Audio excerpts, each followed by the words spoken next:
everyone. Welcome to the Billy Wilder Theater, home of the public programs for the UCLA Film and Television Archive. My name is Nicole Ucedo. I am the Programming Coordinator for the archive. Tonight's screening of Real by Adele Tulle is the final event in the Future of Cinema Symposium, co-presented by the Locarno Film Festival, Swissnex San Francisco, and the UCLA School of Theater, Film, and Television. This free screening, along with all of our year-round public programming, is made possible by the generosity of an anonymous donor, and we are grateful for their support. I'd like to thank the Archives Theater staff, including theater manager Lauren Brown, our projectionist Alex Blevins, and all of the student staff that is making tonight possible. And this program was just a huge group effort from all the partners involved. I want to give a shout out to the UCLA School of Theater, Film, and Television professor Chris Rivero Biagioli, who invited the archive to collaborate. Yes. This would not be happening without Chris. And then thank you as well to everyone who worked on this weekend's programs, and this is not even a full list, but Lucas Hagen, Emma Bragini, Evelyn Kreutzer, Kevin Bealey, Amy Vicharejo, Maya Montañez-Muckler, and Mark Quigley, and just everyone. So,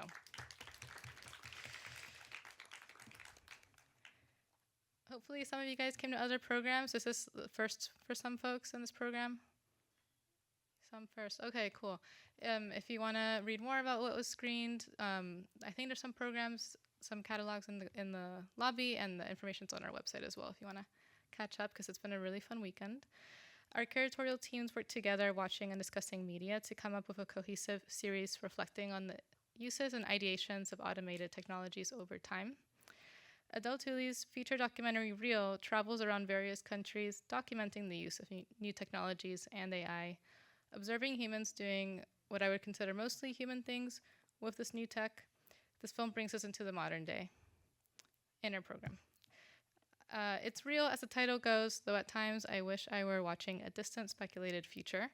But we will have more time to talk all about this after the screening, where we will have a Q&A with Adele, moderated by one of the series curators, Kevin Bealey. So please stick around for that. And first, to say a few words about the film, I'm going to introduce Adele. Adele Tulle is a film director and researcher interested in experimentation in the field of creative documentary and contemporary visual culture. Following an MA in documentary at Goldsmiths and a practice-based PhD at Roehampton University, she now teaches nonfiction and experimental cinema. Tulle's feature debut, Normal, from 2019, is a striking journey through gender norms and stereotypes in contemporary Italy, and it premiered at the Berlinale and went on to win multiple international awards.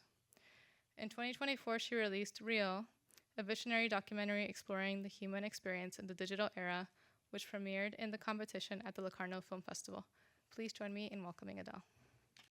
Thank you so much. Thanks for being here. I'm very, very happy to present the film tonight in this beautiful location and as part of this conference. So thanks a lot to whoever stayed after the full-on, I think, very busy 2 days you had. We'll have time later after the screenings for a talk about it, so I won't say much now apart from thanking all the partners who invited me, and have a nice screening and see you later. Thank you. Welcome back. Now I'll introduce tonight's moderator. Kevin Bealey is a filmmaker and media researcher who has produced nearly 400 video essays exploring film and media. His award-winning Transformers: The Pre-Make introduced the desktop documentary format. His work has screened at the Museum of Modern Art, Berlinale, and International Film Festival Rotterdam, as well as websites such as the New York Times and Movie. He is the Locarno Film Festival professor for the future of cinema and the audiovisual arts at Università della Svizzera Italiana. His new film, Afterlives, recently premiered at the BFI London Film Festival and Doc Lisboa Documentary Festival in Lisbon. Please welcome Kevin and Adele to the stage. I wore this t-shirt for you. I love it. Because it is it's a masterful journey through reality that you take us through. Wow, we can have a very intense intellectual discussion about your research and your discoveries about reality through digital technology and mediation. But the last feeling I get from this film is almost something spiritual. Maybe it's something about the music, and also we end with this meditation, and it occurs to me that you begin towards the beginning with this start of a Zoom meditation session, and you end. So the whole film could be seen in some way as a kind of meditation or a kind of trance-like journey that we enter. Was that kind of an original idea that you had when the concept came to you for this film? Well, can you hear me? Thanks. Not an original idea in the sense of having it from the beginning. In fact, the whole film wasn't in my mind as a thing in the beginning, because for me it was really a journey. I started working on it. I started having the first thoughts and ideas and feelings about this during the pandemic. So in a moment in which obviously we lived globally such a crazy and unexpected and sudden an intense phase in which our bodies were locked and isolated in our homes, and all of a sudden we only had the screens of our devices as the actual portals for being in the world, for communicating, for working, for living relationships, etc. So this idea of all of a sudden having like a lot of things, I think, happened.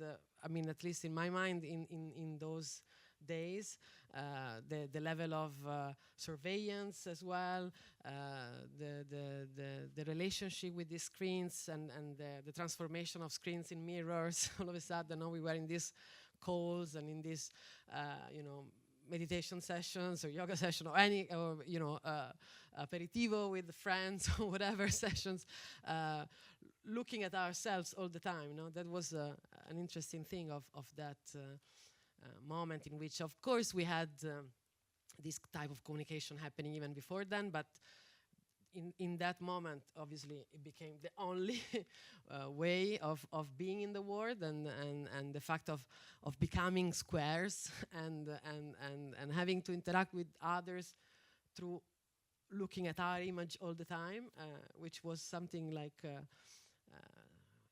interesting, because obviously now I'm talking to you, I'm not seeing my face. Like there is this big difference between live interaction and this type of looking at. So the whole scenario of being and experiencing the world was so intense and changed so much that I started, wanted to explore these feelings and this kind of sense of disquieting feelings, and at the same time also fascination, not just fear and fascination at the same time, about a huge transformation that I felt it was somehow happening, and obviously it was impossible to grasp, and it is impossible to grasp. You are in it, and so the vertigo feeling of working in this film was that I couldn't grasp what was going on the whole time. I felt like with technology things are changing so fast and are happening so fast that you cannot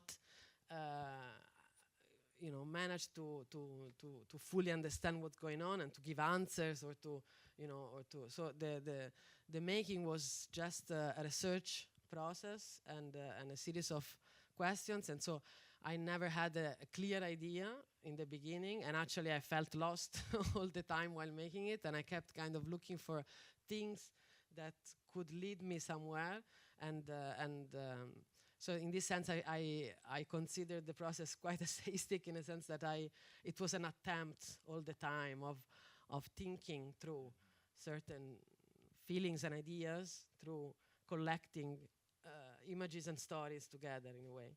And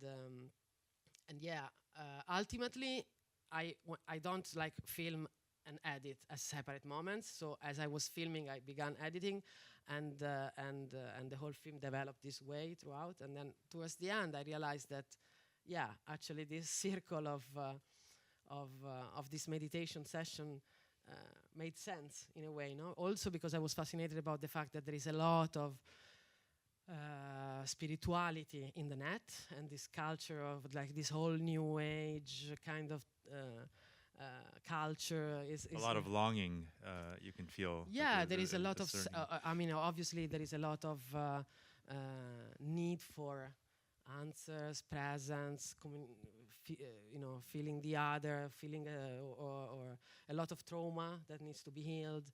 A lot of there is a lot of so the internet, in the myriads of subcultures of the net, there is a lot of this need of being reassured, need of finding a meaning, or finding no. So the whole spiritual element is very present throughout internet subculture. So I thought that having this circle of as if it was all a sort of hallucination, or not an hallucination, but a sort of sort of an unconscious journey, could also be one of the interpretations of the film. Yeah, so it's interesting that that it has a kind of a COVID origin in a state of isolation, but at the same time connected to this vast world of virtual possibilities and experiences. And I find myself, watching the film, flipping between having very concrete, well, not all the time, but oftentimes like physical situations that you're capturing. And that makes me think, okay, you went to Korea, you went to different parts of Italy, you went to Germany, you went to the sea. At the same time, the accumulation of these different observational moments creates something somewhat rootless and searching and floating. So that's a paradox that I find really fascinating.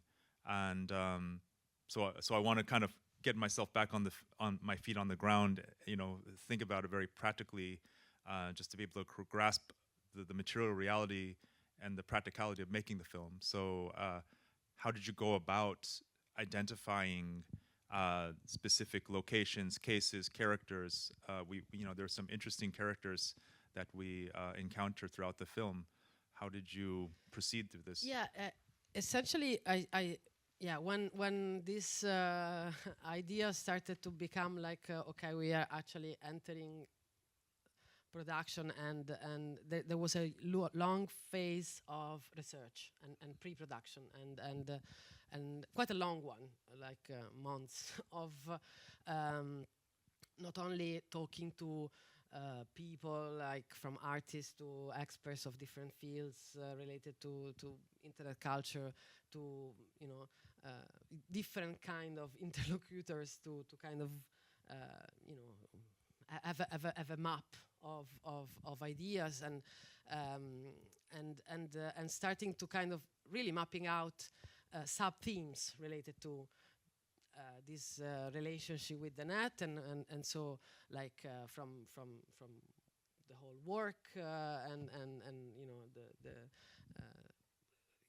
how work is changing, and the whole gig economy reality, and the other like the materiality of the net, and the physical and material infrastructure, and the impact it has on the planet, and then the sexuality, and erotism, and sex, and how it's lived and experienced in the net, or the feeling of loneliness and alienation, like a series of different kind of themes that and there were many more obviously in the beginning, no?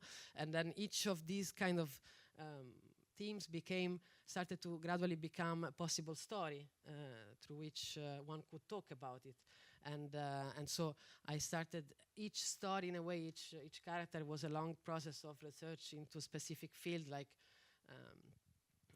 we started exploring VR chat, which became this VR platform where I filmed the scene with the two avatars in love.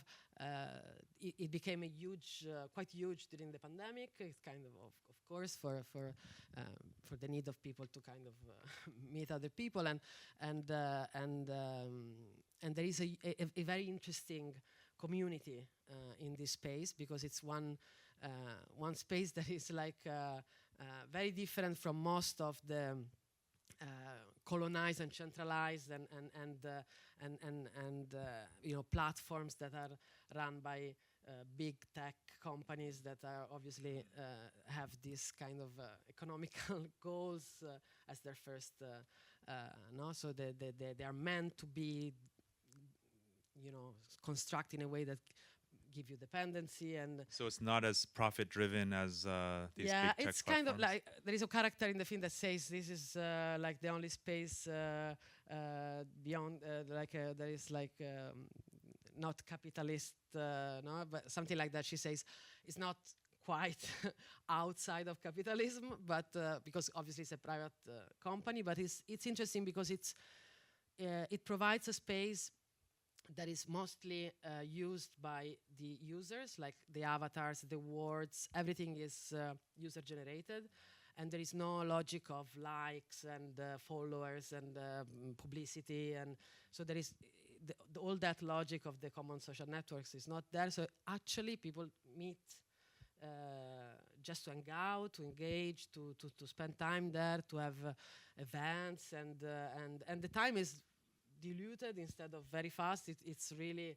slow, and the people spend hours there, and the intimacy is incredible, and so there is a whole different way of being together, and it's a space that is inhabited by a lot of communities that are very marginalized in the physical world. And so for me it was very interesting because it says more about the toxicity and oppressiveness of the physical world, rather than, because obviously in order to feel the need of building a space, a virtual space for yourself where you feel entitled to be, feel listened to, or feel welcomed, obviously it says a lot about how hard it is in this physical world nowadays. And there it's full of people from marginal communities, like disabled groups, deaf community is huge, the queer scene is massive, and the trans communities. So there is a lot of, and it's a very interesting reality. So I started digging inside this community space that is, meeting through Discord groups, and so it was a long process of kind of inhabiting that space before finding the characters. And similarly for other stories, it took a while of exploration and online. Okay, so that's a very vivid ethnographic account of the VR chat space. How about South Korea, for example? You have the boy who's talking to this Bixby, which maybe we can explain a little bit. What is this Bixby? Also, this delivery man who I guess is doing a social media channel. Well, so the family that is living in the smart house is like this is like a neighborhood just out of Busan. There is like this kind of experimental of the new way of living. So everything is like, how do you say in English, domotic, like smart, so it's been newly built, and the deal is you get to live there for free in exchange of all your data, like behavioral, biometric. So in a way, for me, the story was interesting because it's like a vivid example of what essentially surveillance capitalism is all about, like the essence of surveillance capitalism. If something is free, the product is you, right? So that's the logic, and it's very true for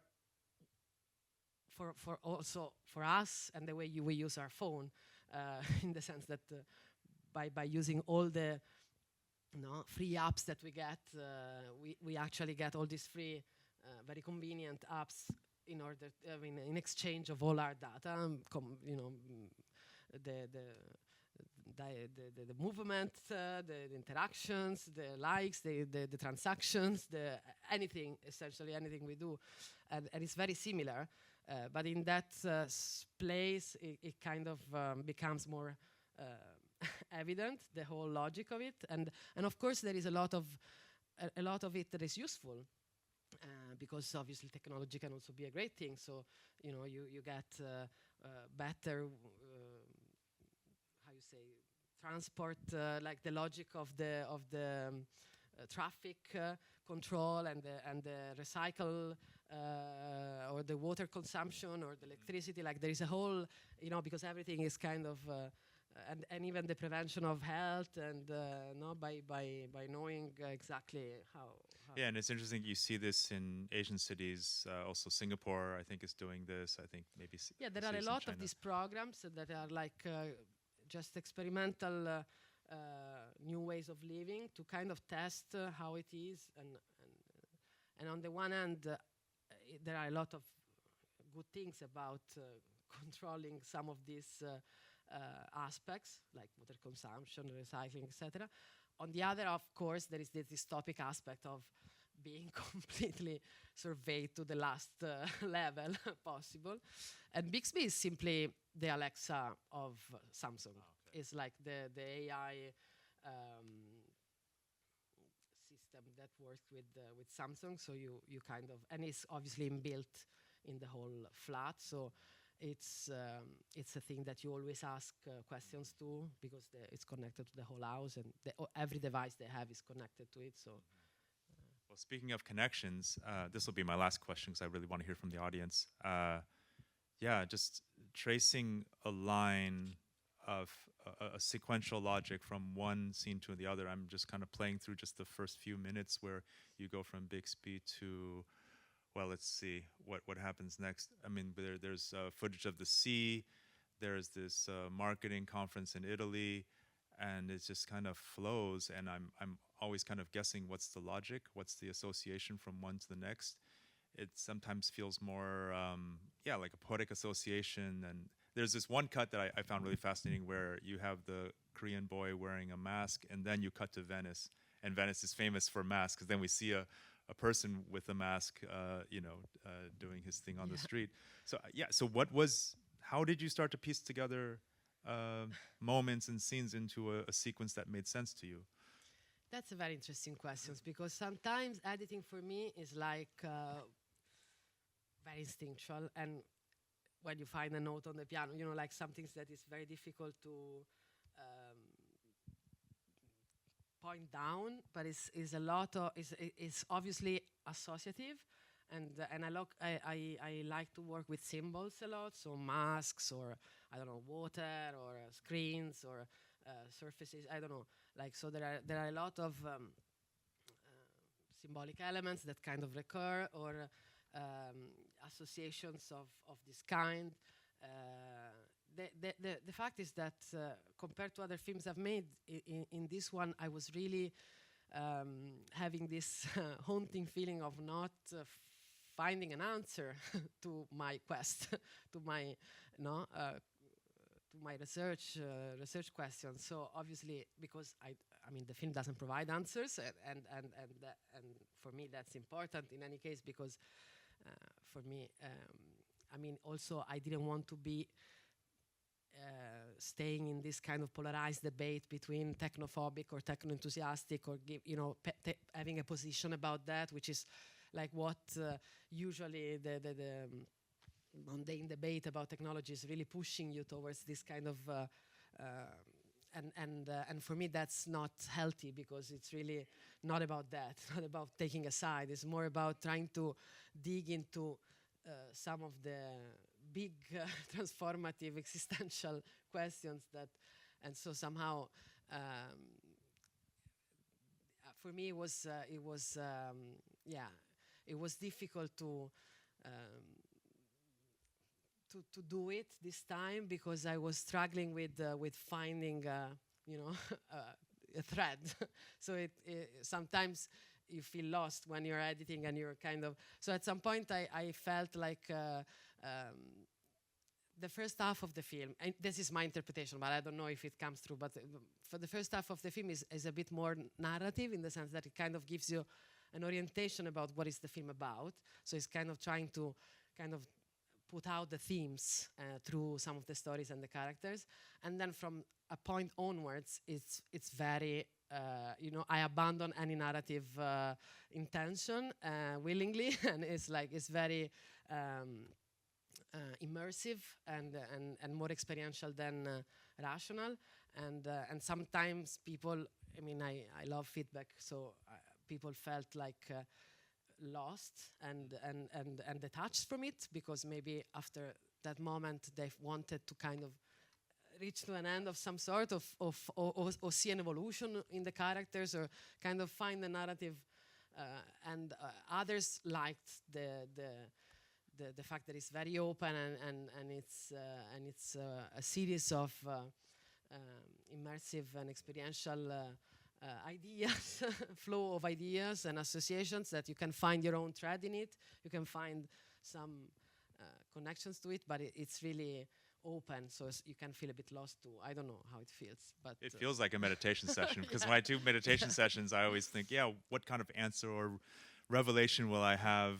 But usually what happens is my mind starts drifting. Yeah, I couldn't do anything but that. At some point I relaxed about the fact that it was gonna be like that, because I myself couldn't find another way of going about that. But you enter a different state. Yeah, for me it was so interesting. It was a learning experience for me as well. I enjoyed so much going through it. Yeah. So I wonder if we have any questions or remarks from the audience. Is there someone with a microphone as well? Just raise your hand, and I guess. Hello. I absolutely love the movie, by the way. It was so immersive and interesting and meditative.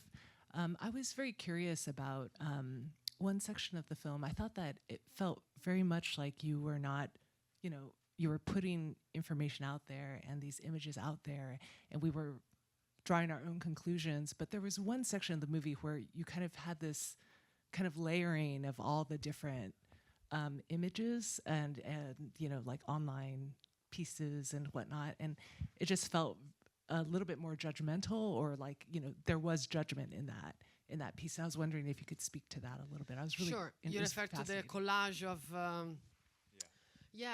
well, I really wanted to always interact with the archive of the internet, like using internet as an archive of the contemporary.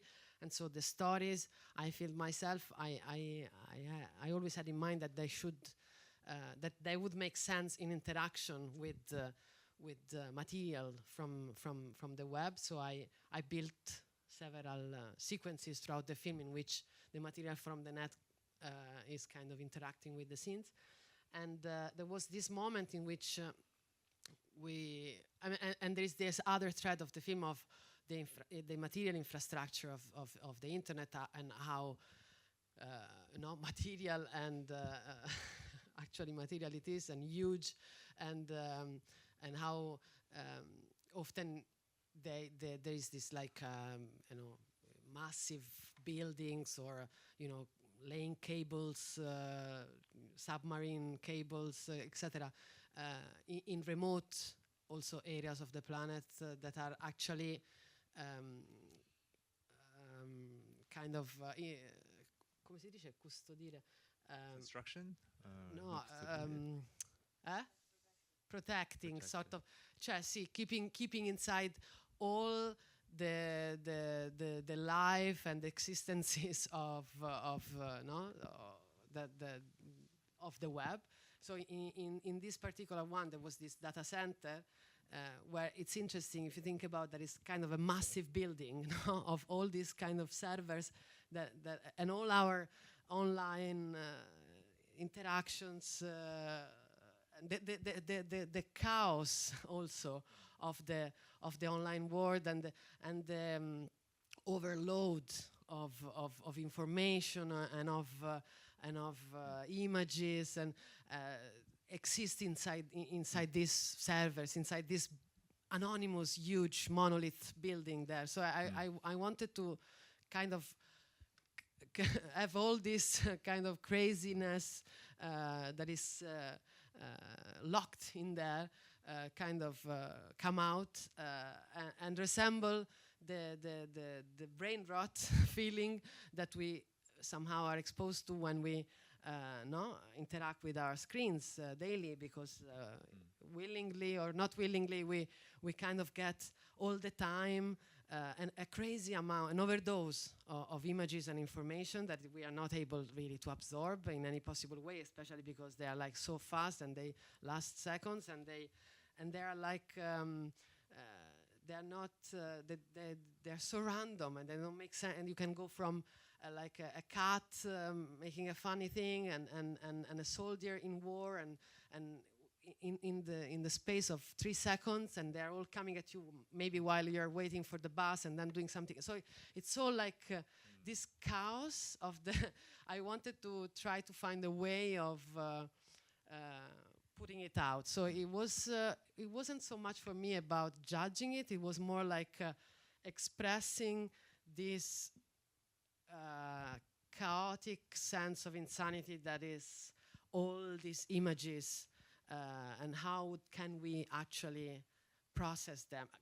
I mean, at least my feeling is that I can't process them. That I'm kind of submerged, and so it was a way of exercise. Can you say Exercising, that? yeah. Cathartic. That kind of feeling.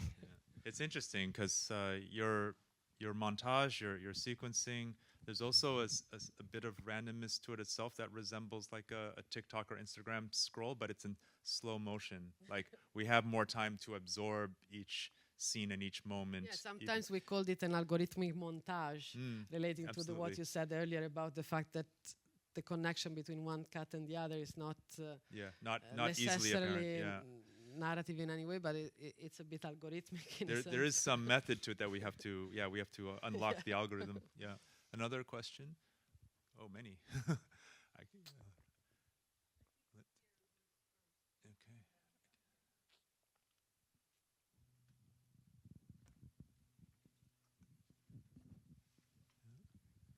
Yeah, thank you for this really remarkable film. I'm curious, after having gone on this deep dive through the virtual world and the internet and VR, all of this, when you came out the other side, how did it change your own actions in terms of how you relate to the virtual world? Whether it's, did you detox or did you fully embrace it more deeply? I'm just curious how it may have changed you and your That's a very interesting question, because I feel it deeply.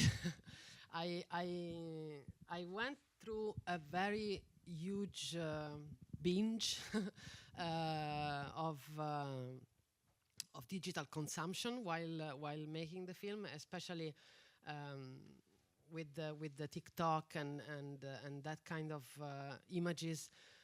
I started as a research, and then I kind of because a lot of these images that are particularly in that session, it's my sleepless nights on TikTok, recording the screen whenever I felt like a bit overwhelmed by what I was watching, which was often. So a lot of it I recorded, and then of course for making the scene we had to kind of clear all the people, and so a lot of these screen recordings were then adjusted to what could be edited in it. But it was a lot of immersion, and I felt that I got a bit sick, to be honest.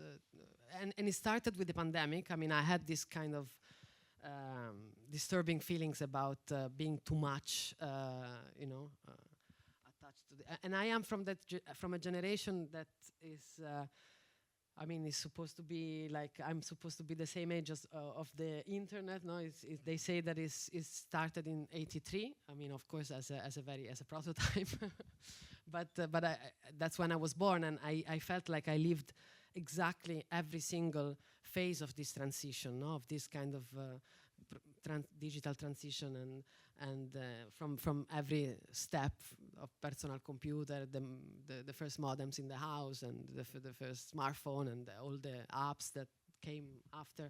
So of course I'm part of it, and at the same time I'm probably one of the last to have lived a world without. And it's a very interesting threshold to be in, I feel. Like I always felt it. There is this sense of, as I was saying earlier, fear and fascination that are, you know, it's part of my life. It's always been part of my life. So in a way, it's like I cannot deny it, or I'm attracted to it as well. But at the same time, I'm also very not fully native in that sense. So these conflicting feelings I've always had, and in particular since I started working on it, and the level of interaction with it became so intense, I felt a bit overwhelmed.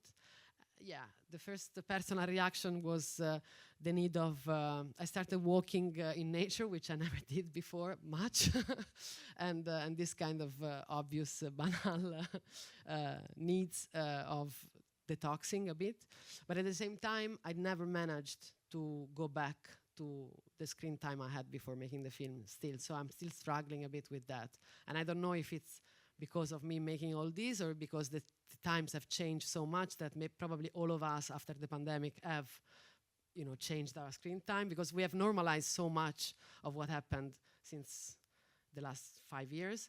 And we had so much other stuff, other horrible stuff happening in the world since, that we kind of got, obviously, you know, worried about many more other terrible things, that we are kind of have put this trauma of the pandemic a bit in the back somewhere. But I think it had a huge impact. Yeah, and the mental health of many young people is still deeply affected. I work with young people as well, and it's so evident. And so I think there is a lot of it. So yes, I'm still trying to manage my screen time, but not really managing. Another question? Hi, I just want to say I really enjoyed the film. Thank And I'd just like to know, what was your favorite piece or segment that you put in the film, and why? Oh wow, that's a difficult one.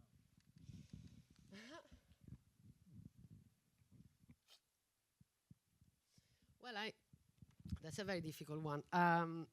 I fell very much in love with Tulip and Cobalt, who are the two protagonists of the VR world.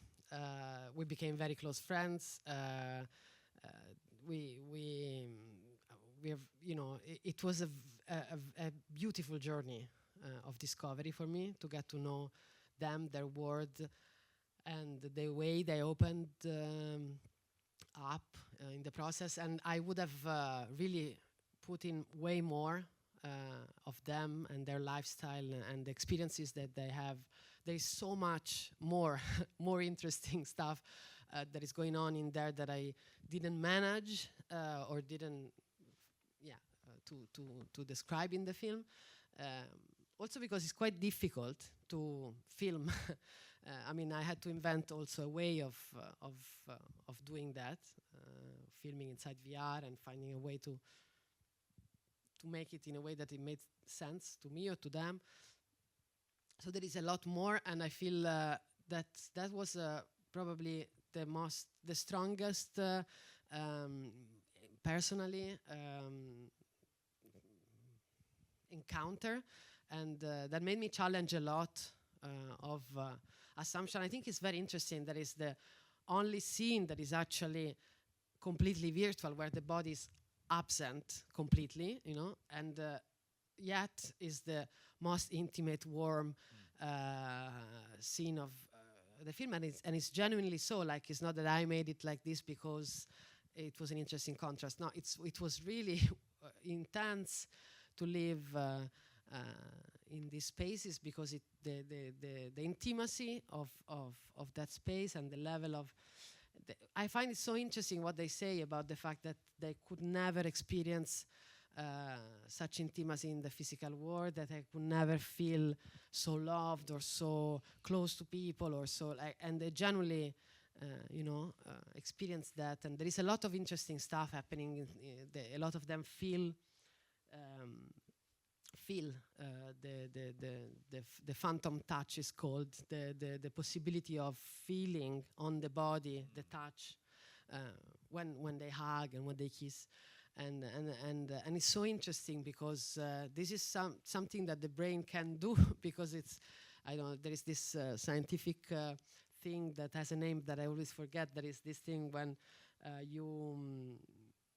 you have this a hand that is not yours, that is placed next to you and is kind of and is placed like as if it's yours, and you see it all the time like this, and yours is covered, and they kind of touch it and put feathers on it and kind of start to kind of make it become more and more sensitive, and ultimately you start feeling the touch on the and that's very similar to what happens in the virtual space. And I find there's so many interesting things, like one of the characters, Tulip, has they build their own avatar, so she was very upset about not having this phantom touch and everybody else having it, so she was like really upset not feeling. And then ultimately when she made a robotic arm on her avatar, she started feeling the phantom touch, which I found like mind-blowing, because the moment she had a robotic arm, it appears at some point in the film,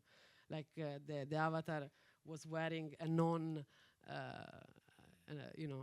limb, not of flesh, but of she would then, I don't know, there was a lot of interesting things about what is the feeling of reality, the feeling of what is real nowadays, how do we experience relations, the body, the connections, and also for me that was interesting because it's the closest thing that reminded me of the internet of the 90s, the internet of there was a moment in which the internet was lived as an horizontal space of freedom, of potential, of which I lived, of course, and where before becoming super centralized, colonized, and becoming a weapon. No? We have heard recently Netanyahu in an interview talking about TikTok as the strongest weapon.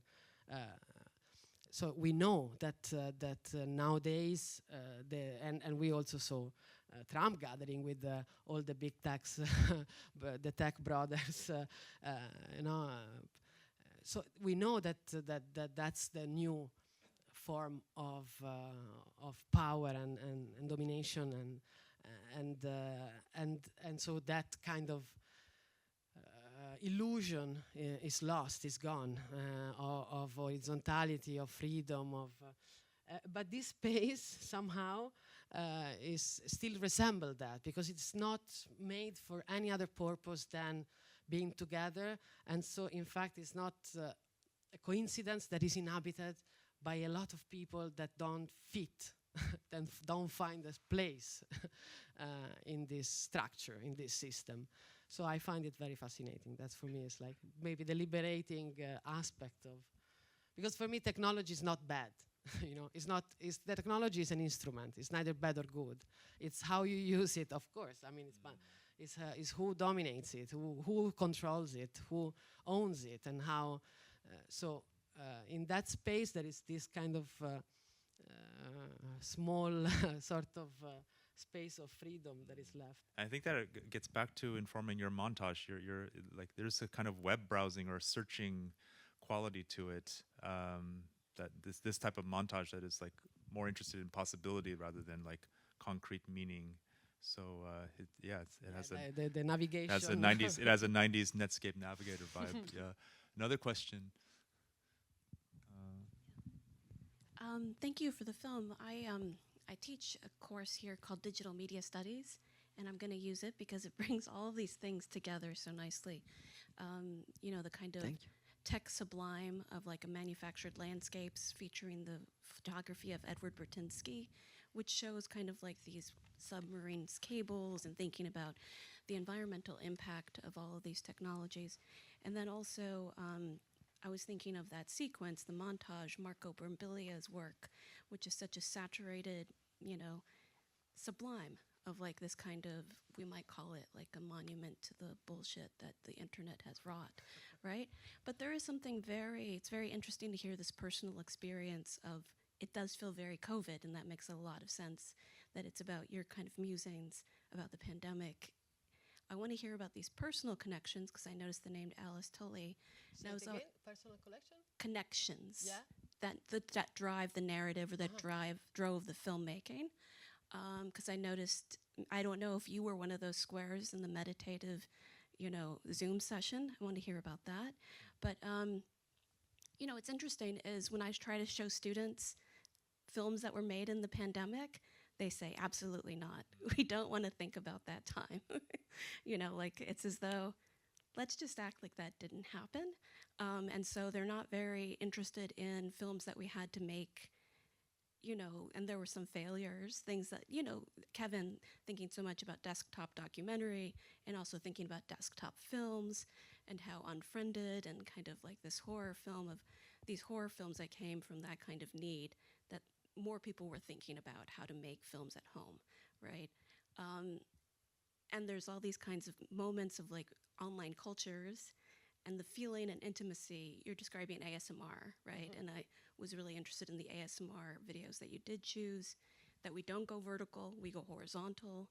And then the NPCs in that, like the influencers that are being paid by doing these NPC kinds of things of like, lick, oh, that ice cream tastes good, right? That kind of congratulatory reward that we were given, but it's personalized, right? So I'd like to hear about your personal connections, and then it'd be great to hear about the inclusion of sex work in the film. Okay, you touched upon so many things.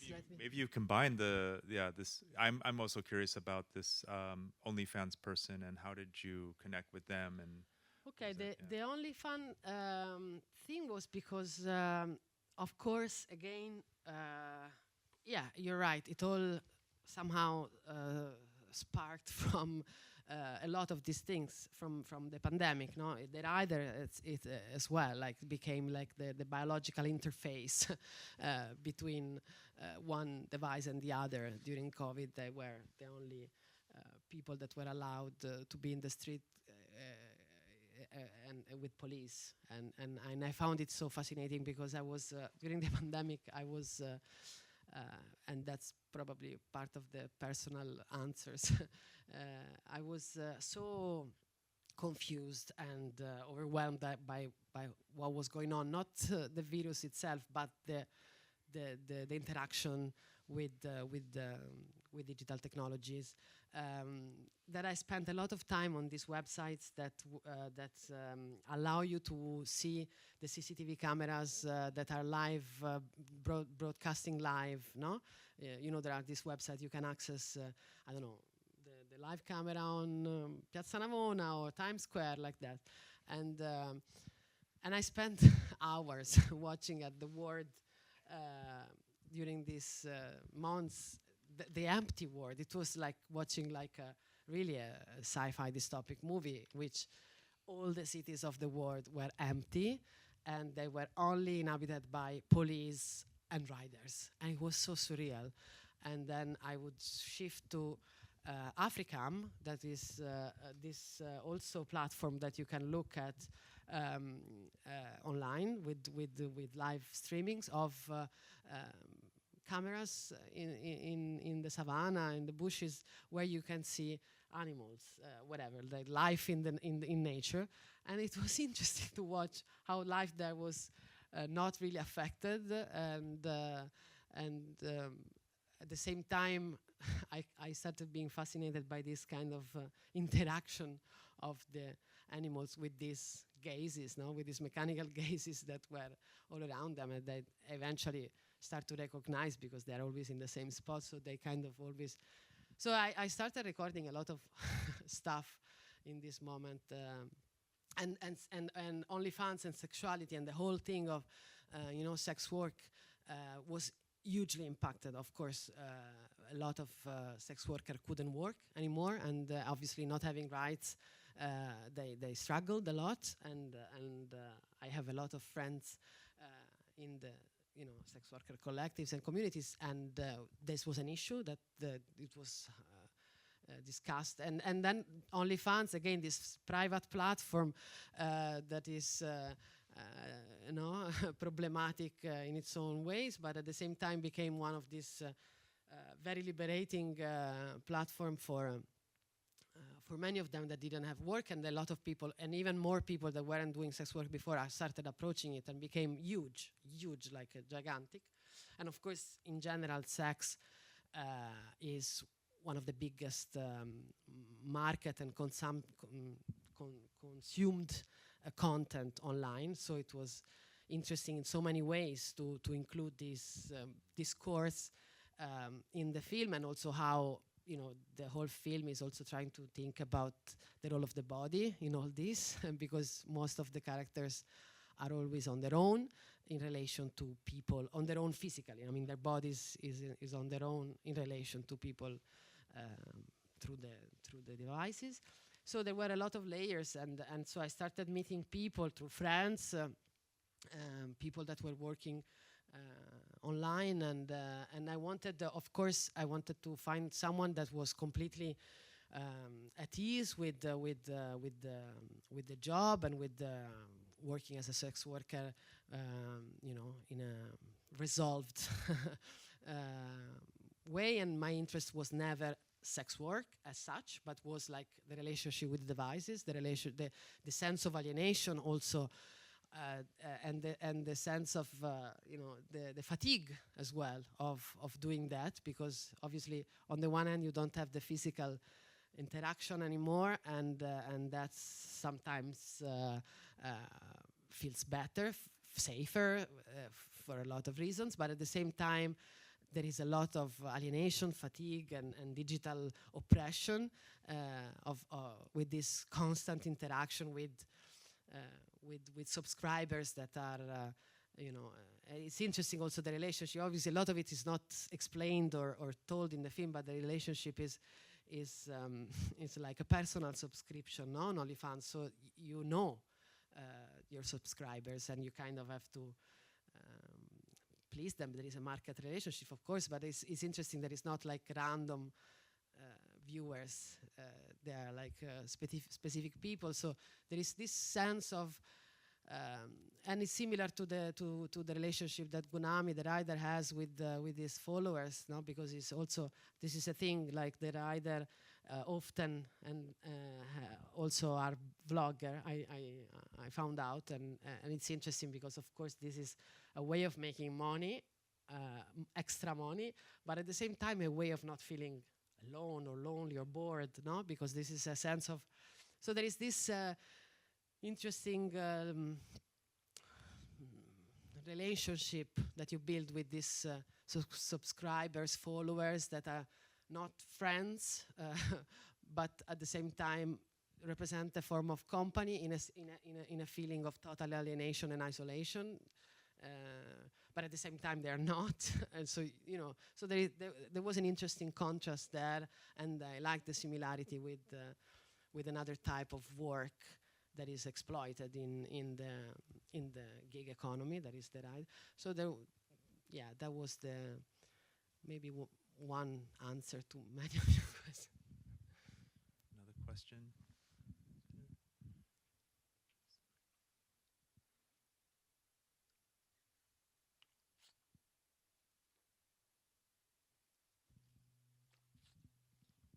Thank you so much for this. The amount of material that you went through is incredibly impressive and intimidating. And just hearing about the editing strategies, I can't even imagine where to begin. I wanted to ask about the images of infrastructure, because what I like so much about that is that quite often when infrastructure is shown on screen, it has this kind of like robotic, objective view to it. Like we're seeing now, we're revealing to you the things you usually don't see, the substrate of media. But in your images, you quite often show humans there, humans doing the work, even from like, I don't know, like wiping down the individual cables with their fingers, to like pulling a chain up from the ocean. You can see this kind of like this mediation of the human body in this so-called invisible work. and that you usually only see like when something glitches or when there's a failure or something. But then I was also quite interested in how aesthetically pleasing some of these shots were that you made. Like some of them are like spirals, and I mean, there's this fear and fascination that you talked about. So I guess I wanted to hear, what was that, like what drove you to shoot the some of the infrastructural scenes like that, also with music? Yeah, this is a super interesting question for me, and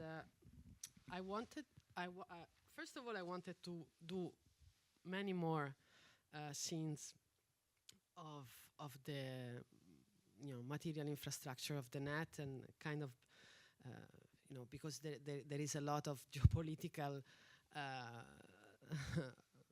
aspects hidden in, not so hidden anymore anyway, in that part, no, in the on the material side of the net, that we have this illusion that is invisible, immaterial, ethereal, no, the cloud, all the names that we use seems to be so aerial, but then it has this enormous environmental and political impact, in fact, and in fact is where the most difficult scenes to film, even to access those places, and the ones I wanted to make maybe mines of materials, no, that these are like off limits, very difficult to reach, or e-waste dumps, open air, huge, incredible dumps of the tons of material we consume and displace. So there is a lot more that I wanted to do and didn't manage, and again also I wanted to use them not to celebrate. I mean, I was scared, because often these images are very beautiful, because of course there is a fascination, and there is this kind of also the technique, this kind of celebration of mankind and his, especially mankind, his relationship with the techne and the capacity of building infrastructure. So there is always this kind of monumental, celebratory type of images in relation to these kind of structures that I wanted to find a way to subvert in some way. At the same time, it's undeniable that there is a layer of fascination that goes through the whole film, because again, it's part. It's part of me and my own positioning. So I was struggling with that, and so I started experimenting with other ways of filming this location. So obviously there are some images that are very conventional, the drones, the wide shots, etc. And at the same time, there are other images that are trying to subvert that monumentality, and they're trying to create a kaleidoscopic, unreadable, messed up rendering of this. And in general, this was a thing that I didn't have in mind at the very beginning, but that I kind of started exploring while making. And in general, the whole film, the idea of experimenting with these mechanical gazes that surround us, of course, was one of the thread, no?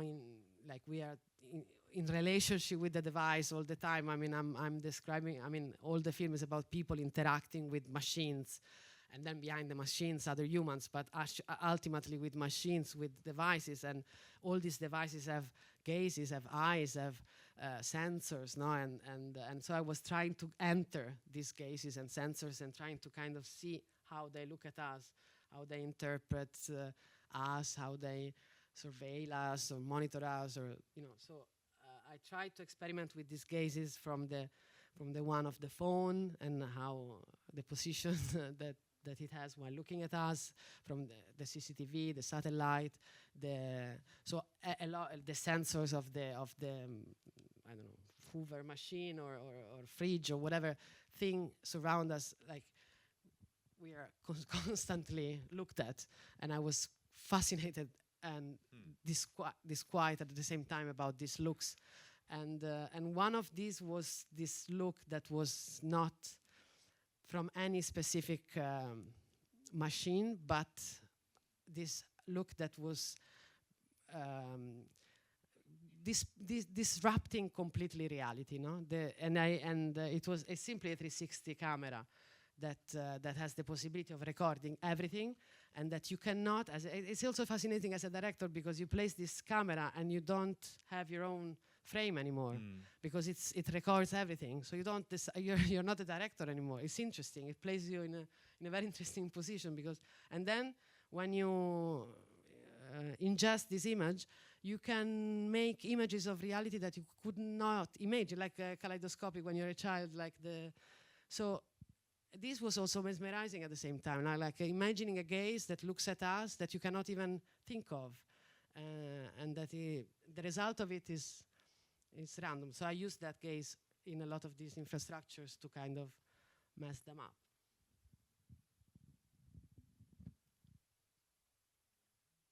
Thank you so much for all this.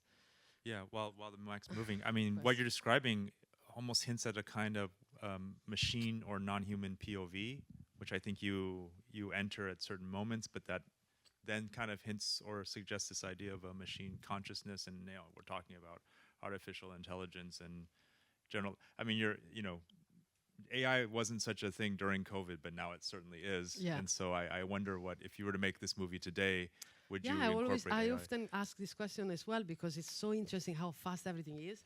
And obviously this was one sense of stress as well while making it, because of course with technology, every 6 months you have a new hype that is like the new thing, and then sometimes this mega hype is nothing, like it's like a bubble. Sometimes it's like the new thing, and then I was never interested in making a film about technology as such, that it would age or not. I wasn't interested in that. For me, it was more an existential search, but at the same time it's so interesting, because I started at some point in the research, AI was starting, and I started exploring some of it, and it was still at the beta stage, and I was kind of playing with it a bit, and then really not knowing what to do with it yet, because it wasn't really talking to me yet. But now it's like, wow, like a year, I don't know, very fast. And it's like not only everywhere, it's like we're already dependent on it. It's like beyond. And so I have no idea what I would have, it would have been certainly somehow had to be part of it, but I don't know how, because I closed the chapter. Next film project. Don't think so. Okay. And this is going to be the last question. Hi. First of all, I want to congratulate you on making these films. I mean, there's a tremendous amount of work.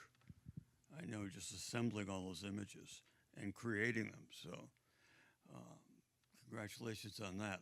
Thank you. I'd also like to thank you for putting me in a time machine like the TARDIS and going back to 1965 when I was a film student here, and we would go see experimental films, or that students had made. Spirographs were big things in those days. And same kind of imagery and same kind of conversations afterwards. But I will ask you... That's a big compliment, thank you. Yeah, you're in a tradition. I will ask you a question that we used to ask back then. Is your film designed to be understood or experienced, or both, or neither, or Tuesdays yes, Thursdays no? That's a brilliant question. I don't think I have a straight answer. It's not for me to say, I think, but understood or experienced, or both or neither. I like the addition. Understood, I feel less about the understood and more about the experience. Like, I think, as I said, is really a way of, for me, the process of making the film, and not just this one, in general, my work, I feel, is a way of processing ideas. It's like my tool, my way of going through, having an excuse to explore and dig into something that that is urgent for me in that moment, and I want to. And it's a form of exploration, but certainly then it becomes something that I love to share, and I love moments like that in which the audience stays for so long to ask and interact. Like, this is like priceless. And so I think it's not about being understood, because there isn't really a final statement but obviously it's also a pleasure when I see in the audience people that find the dots, no, my line of thoughts, and find the references, and find some of the elements. No, like a lot of you mentioned specific elements that were key to me in the making. So this is a form of understanding, though it's not an understanding in terms of understanding the point of it or the final answers, but it's a point of understanding of the process. But experience, I think, is the most important. I think maybe.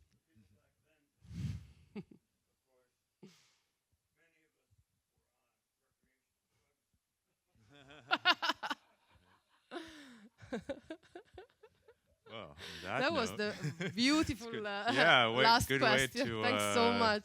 Go on to the rest of your evening. But thank you so much, Adele Tulle. Thank you very much. Hey, thanks me. so much, audience. Hey, if you Thanks. enjoyed this film, there's plenty more like this at Locarno Film Festival. You can find us there. Yeah. Otherwise, we'll keep bringing events to you, and with the help of UCLA Television, Film and Theater, UCLA Film Archive, and Swissnex. Thanks so much for making this possible. Thank you, Kevin. Right, good to you evening. as well. Thank you very much.